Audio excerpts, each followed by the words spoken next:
Ni kweli Azizi Andabwile hajalipwa pesa yake ya usajili na Yanga mpaka sasa?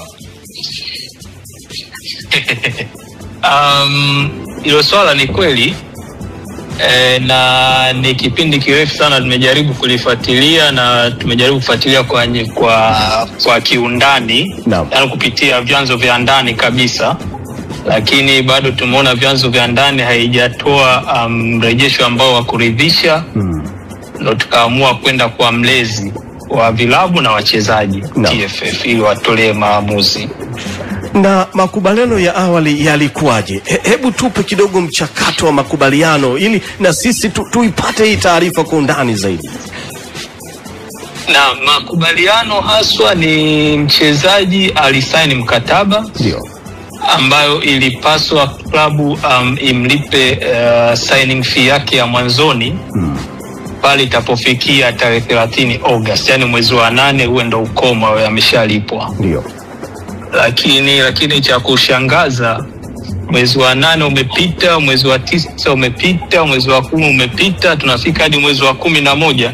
Na katika kipindi hivi vyote ambavyo nimekutajia hapo, tumejaribu kufuatilia kwa klabu kupitia kwa viongozi wao, na kila kiongozi wengine wanarusha mipira, wanaonana na kiongozi huyu, andika barua pia haikujibiwa. Kwa hiyo hatuna namna, na natambua kwa sababu Yanga ni taasisi kubwa, bado anao nafasi ya kurekebisha hili, na kama mchezaji mwenyewe na mimi kama msimamizi wake tulijadiliana, tukaona tusitumie njia yoyote ambayo ingefaa kutumika, ambao tumeona wachezaji wengine walishawahi kuitumia, wengine waligoma kucheza, waligoma kwenda mazoezini.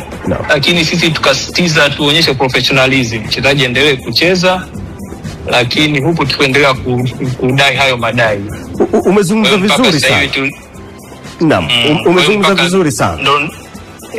Ndo maana umeona kuanzia hata huo mwezi wa 8 pia hili swala alikuwa pia kusika kokote. Naam. Zaidi ya klabu na upande huu wa mchezaji tumejaribu kujadiliana sana, lakini at least ungekuwa hata na mrejesho ambao ungeridhisha, basi kulikuwa hamna hata haja ya kufika huko TFF. Lakini inaonekana wachezaji wa kizawa jinsi wanavyopewa treatment na hivi vilabu vyetu, kidogo ni tofauti na wachezaji wa kigeni.